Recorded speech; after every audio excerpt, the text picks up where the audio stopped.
Née dans la mer, la vie a prospéré sur Terre, et ceci grâce aux plantes.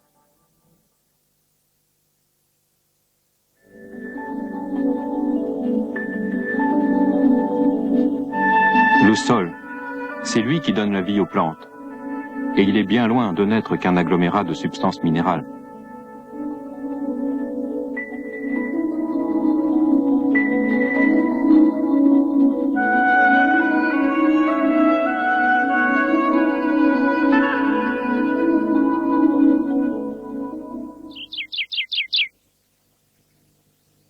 Le sol est le résultat d'un très long processus de décomposition, des siècles d'érosion des rochers par l'eau et les intempéries, de réactions chimiques, d'interactions entre les racines des plantes, les micro-organismes et les animaux.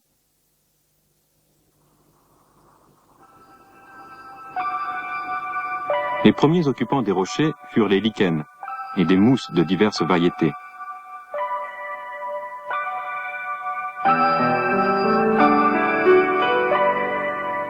On dit qu'il faut au moins 300 ans pour former une couche d'1 centimètre d'épaisseur.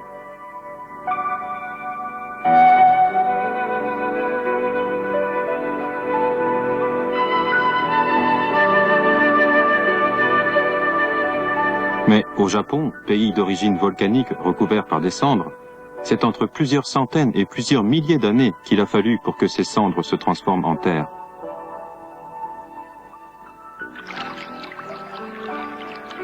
L'eau circule dans l'atmosphère et dans le sol.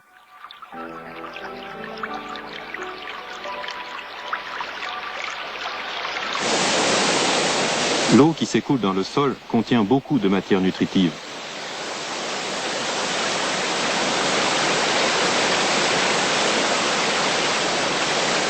Elle vient des forêts et va irriguer champs et rizières.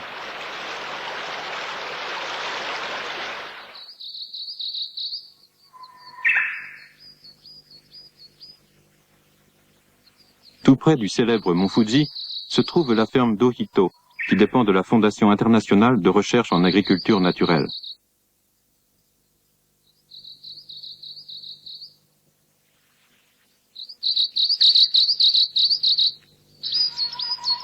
Le printemps y est la saison la plus agréable, avec ses arbres en bourgeons et ses cerisiers sauvages en pleine floraison.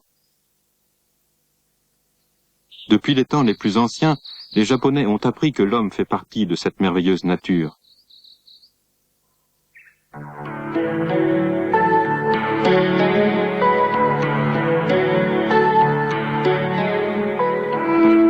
Avec espoir et patience, de jeunes agriculteurs travaillent dans les champs, en s'efforçant d'y respecter la place de la nature. Il y a 10 ans, ces terres n'étaient que des friches.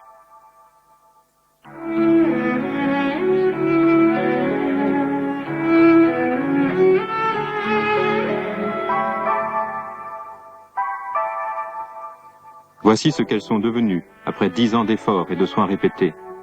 Un échantillon prélevé dans le sol montre que la terre souple et meuble constitue aujourd'hui une couche de près d'1 mètre d'épaisseur.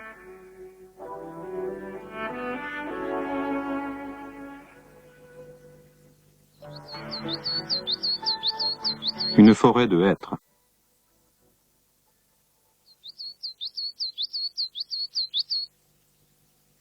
Il suffit de voir une terre de forêt pour comprendre combien la terre naturelle peut être fertile.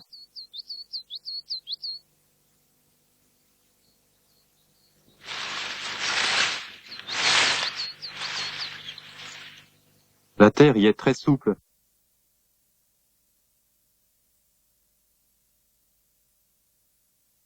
De la terre, les feuilles mortes et les brindilles séchées retourneront bientôt à l'état.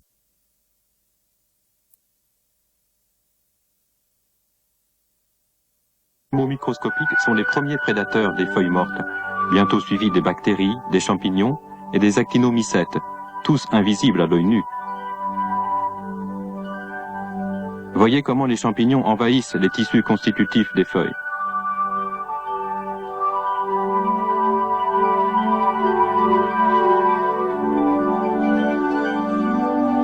Ici, ces bactéries sont en train de se nourrir de feuilles mortes.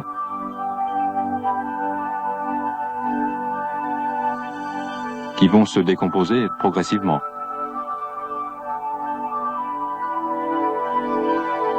La terre sous les feuilles mortes.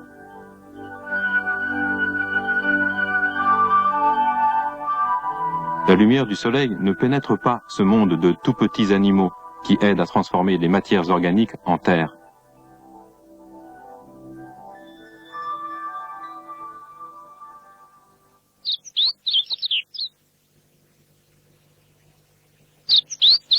Ce jeune agriculteur épand sur les champs différentes sortes de matières organiques dans le but d'obtenir un sol aussi naturel que possible.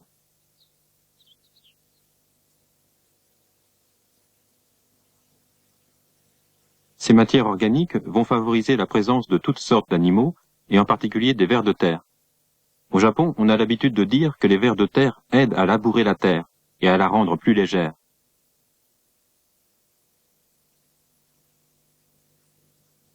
Voici du compost fabriqué par l'homme. La décomposition qui s'y produit est tout à fait semblable à celle des feuilles mortes dans la forêt.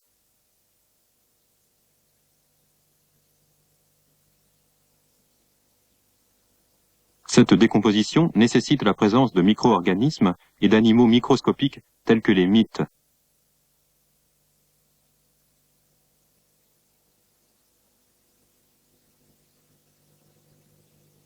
Le microscope électronique nous permet de voir ces organismes en train de décomposer la matière organique. Voici des micro-champignons appelés fungus. Et voici un spore de ces champignons. Voici maintenant des actinomycètes, qui dominent en nombre lorsque la température augmente par suite de la décomposition microbienne. En fin de décomposition, la matière organique devient de l'humus, qui est un des constituants principaux de la Terre. D'innombrables micro-organismes complexes s'agitent autour de cet humus.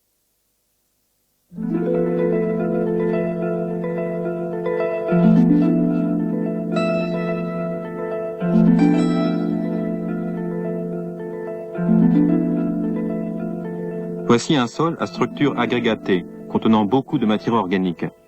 Cette structure provient de la combinaison de l'humus et d'autres constituants tels que le limon, le sable et l'argile. Les polysaccharides, qui sont de longues chaînes de sucre produites par le métabolisme microbien, soudent ces constituants entre eux pour former des agrégats solides. Le caractère poreux de cette structure permet à la terre de retenir les éléments nutritifs des cultures, ainsi que l'air et l'eau, procurant aux micro-organismes un milieu très favorable.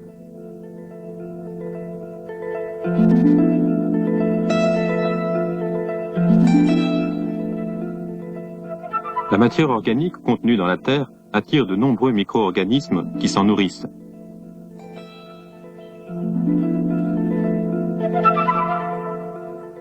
Les bactéries et autres animaux primitifs s'agitent autour de cette matière organique. Voici à quoi ressemblait, vue au microscope électronique, la Terre d'Ohito il y a 10 ans. Et voici ce qu'elle est devenue aujourd'hui. Sa structure est très poreuse. La terre dure et facilement collante d'autrefois est devenue une terre souple et tendre.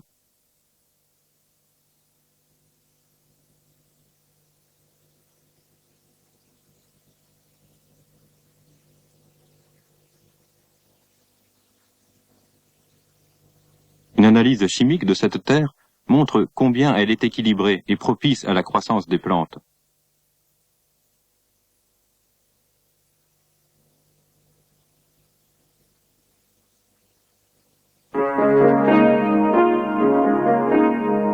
Une autre méthode utilisée à la ferme d'Ohito consiste à améliorer les sols en y faisant pousser certaines variétés de plantes. Essentiellement des légumineuses ou des graminées.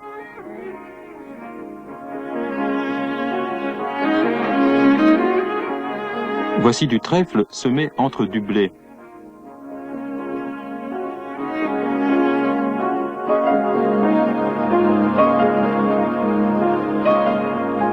Et ici, une variété de vesses laiteuses chinoises, 2 espèces qui se décomposent facilement.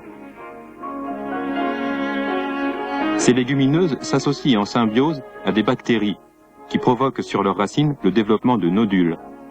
Ces bactéries fixent l'azote de l'air qui, ensuite, sera disponible pour la plante.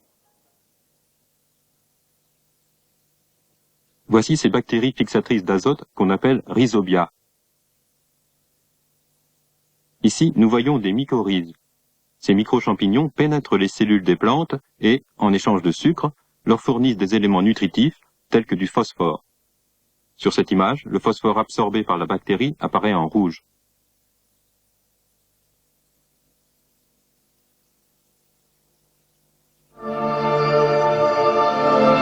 La vesse chinoise est enfouie dans la terre pendant le labour. Elle améliorera les propriétés aussi bien chimiques que physiques et biologiques des surfaces cultivées.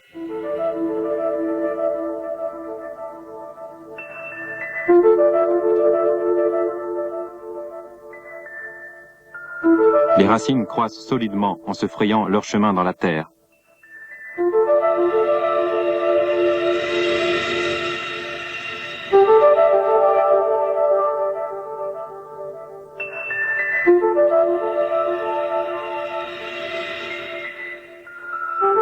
D'innombrables radicelles commencent à pousser tout autour de la racine.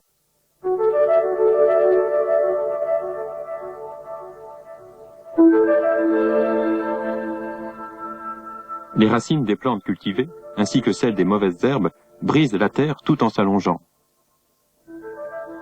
Elles la rendent plus souple et l'améliorent de façon importante.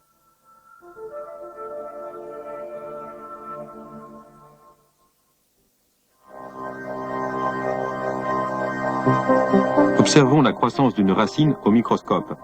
Des radicelles en partent de tous côtés.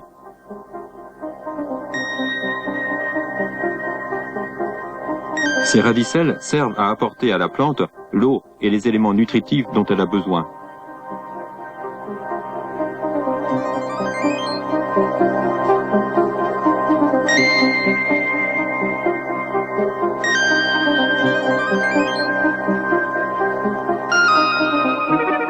Observons ce qui se passe autour de la racine pendant la croissance.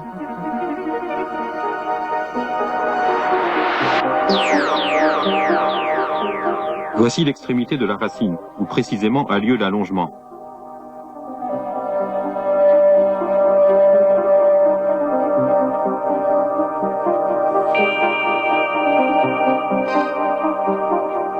Les parties anciennes de la racine se détachent en permanence. Il y subsiste encore une certaine activité. Mais les micro-organismes vont en faire leur proie. Ce point de croissance est le siège d'une très grande activité bactériologique.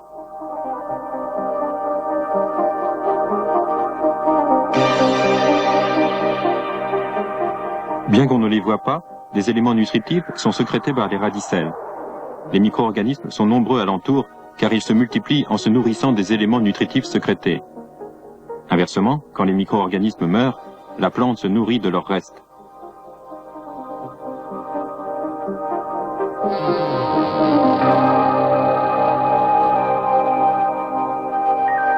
Ce qu'on voit autour des racines, ce sont des bactéries. On observe aussi de nombreux protozoaires. Ainsi, les micro-organismes survivent en coopérant avec la racine. Et on peut rapprocher cette situation de celle observée chez l'homme avec les bactéries intestinales.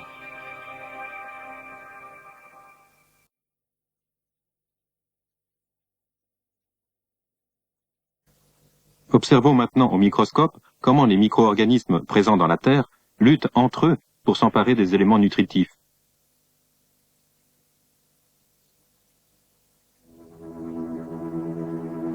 Voici deux spores de champignons.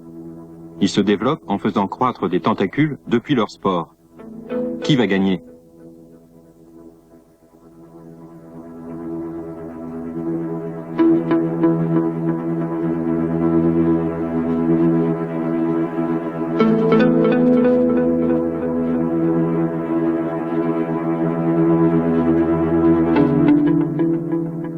Ni l'un ni l'autre, car soudainement, ils stoppent l'allongement de leurs tentacules. Une information semble les prévenir de la présence immédiate d'un autre corps.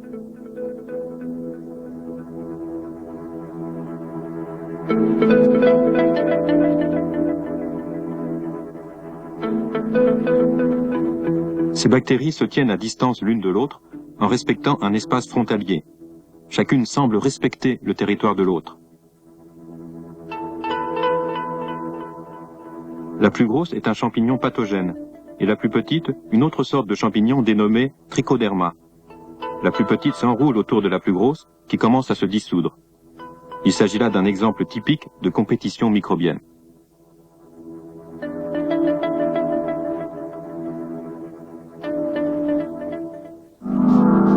Plusieurs variétés de nématodes vivant dans la terre se nourrissent de champignons et de bactéries, alors qu'inversement, certains champignons se nourrissent de nématodes. Ce champignon se prépare à attraper un ennemi en se servant de son propre corps. Une nématode est maintenant prise au piège et sera mangée par le champignon.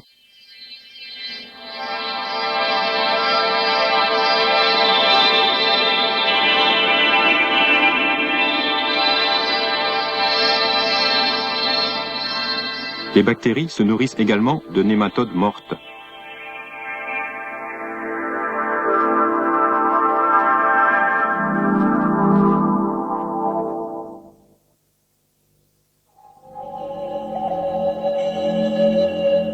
Les bactéries se multiplient à un rythme extraordinaire.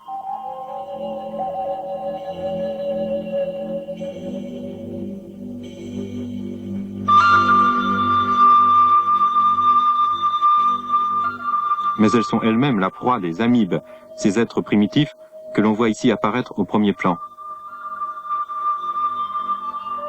L'amibe approche sa victime en se tortillant sur elle-même. Les bactéries, visibles sous forme de points noirs, sont avalées, mais ne sont pas digérées immédiatement. On peut en voir quelques-unes se déplacer à l'intérieur de leur prédateur.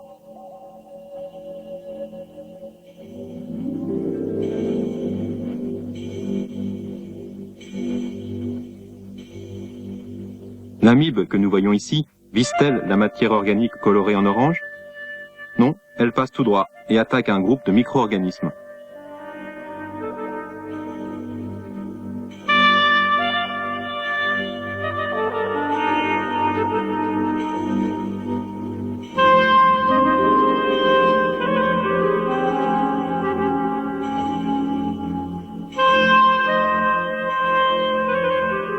Elle les engloutit et mettra un certain temps pour les digérer complètement.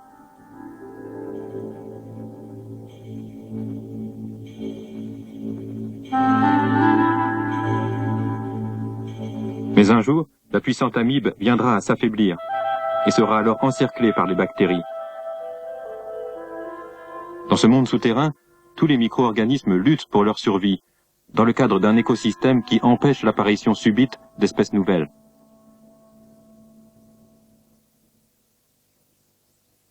Voici un champ où la même culture a été pratiquée pendant des années.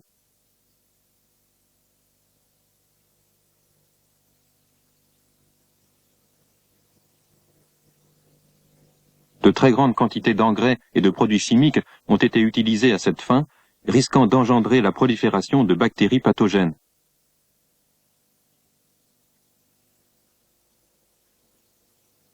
Comparons la terre de ce champ à celle d'un champ en bonne santé.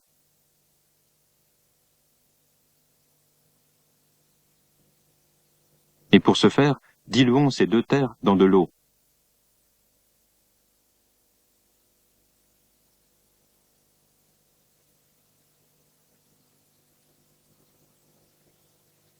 Dans la terre en bonne santé, qui contient une quantité adéquate de matière organique, nous pouvons observer des colonies de micro-organismes différents.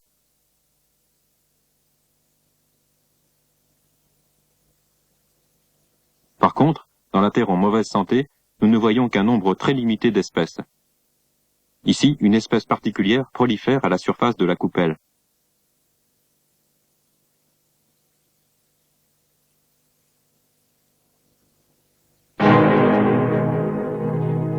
Ce sont des fusariums, qui sont une espèce de champignon pathogène vivant dans la terre.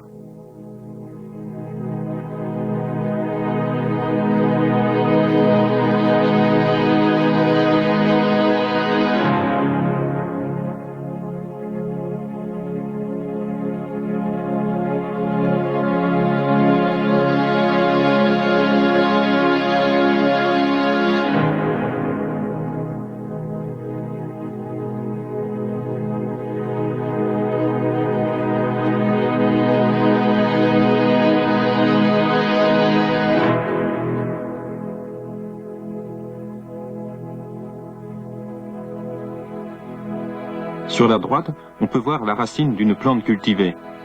Les fusariums s'approchent des radicelles pour finalement envahir la racine au bout d'un certain temps.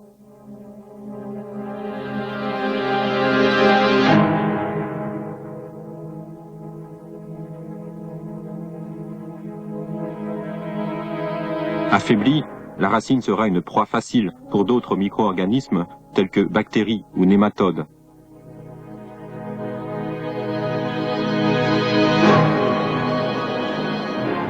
Ce sera la mort de la plante.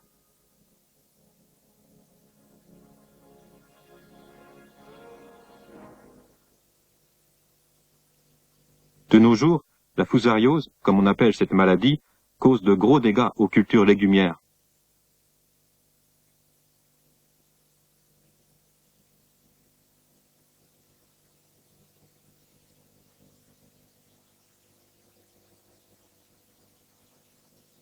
Voici par exemple un plant de choux chinois entièrement contaminé. La même culture y avait été pratiquée pendant des années. Les champignons ont complètement envahi les racines des choux.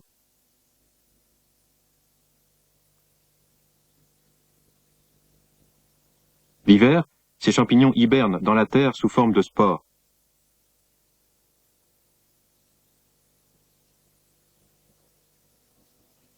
L'année suivante, les spores se réveillent au moment où les choux sont plantés de nouveau. Les champignons envahissent alors les racines et se remettent à les parasiter.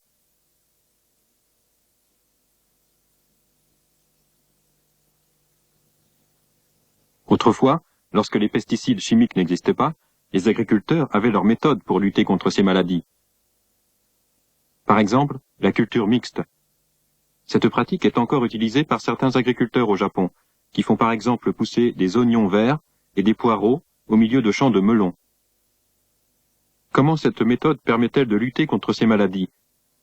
En fait, on s'est aperçu que les bactéries anti-champignons vivent en symbiose avec la racine des oignons verts.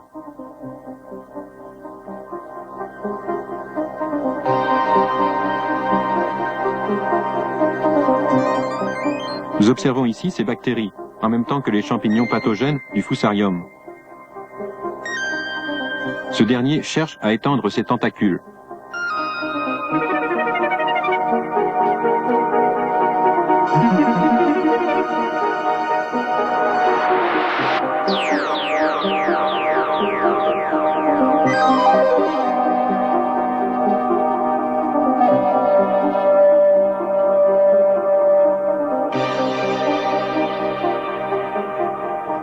Mais les bactéries les encerclent et limitent ainsi leur croissance.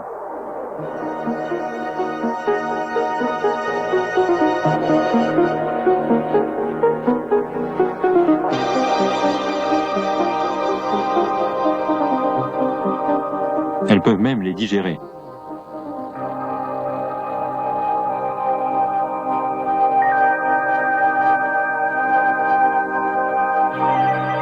Ainsi, la culture mixte est une des pratiques naturelles qui permettent de contrôler la santé biologique des terres sans avoir à recourir aux méthodes chimiques.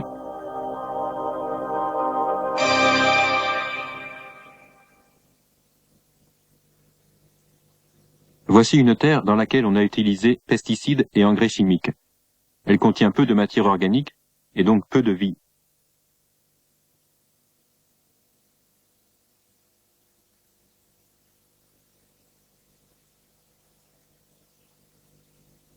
Elle est dure et compacte, et sa couche de surface résiste mal au vent et à la pluie.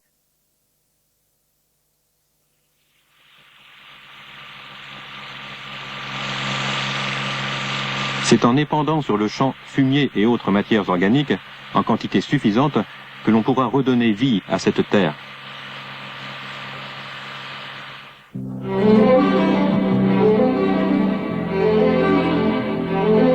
Retrouvons la ferme d'Orito, en été cette fois-ci.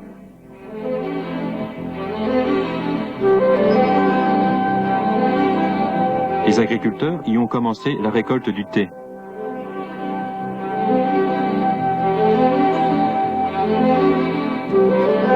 Disposant d'une quantité appropriée de matière organique, la terre jouit d'un bon équilibre entre les substances nutritives nécessaires aux cultures. Elle contient également air et eau en quantité suffisante.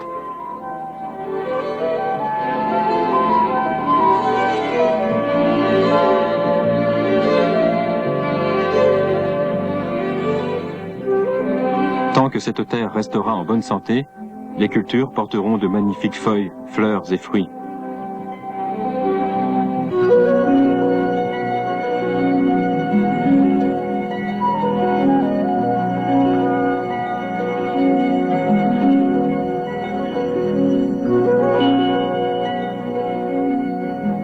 Voici l'aire de fabrication du compost. Elle constitue un beau terrain de jeu pour les enfants qui viennent y capturer des coccinelles. Les coccinelles pondent leurs œufs sur les billots une fois terminée la récolte de champignons. Les larves ont maintenant atteint la taille d'insectes adultes.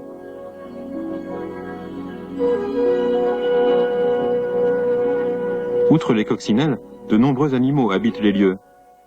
Ainsi, la nature dispose avec ses créatures d'un système très au point de recyclage vers la terre de ses propres déchets.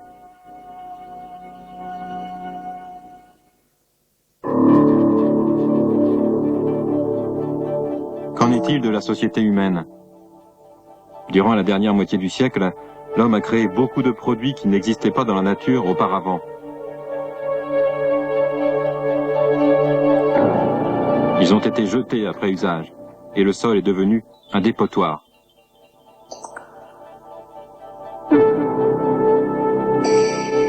Ces produits échappent totalement au système naturel de recyclage.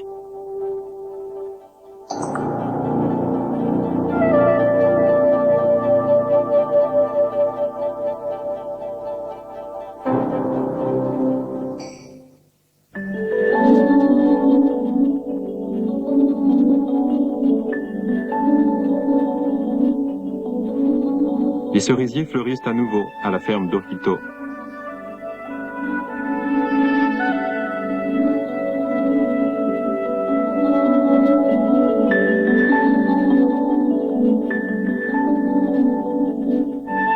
La terre est pleine de vie et donne naissance à de nouveaux organismes.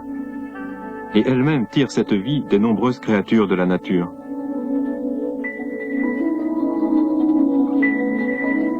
Quiconque replace la vie humaine à l'échelle cosmique sait qu'elle n'est qu'une des innombrables formes que peut prendre la nature. Différentes formes de vie servent de nourriture à l'homme, et on peut ainsi dire que c'est l'homme qui fabrique sa terre.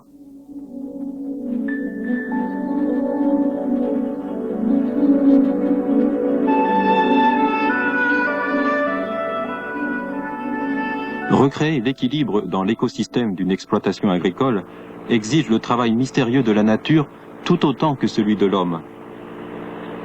Les méthodes de l'agriculture durable sont là pour nous aider à produire des aliments sains tout en respectant l'environnement et la nature.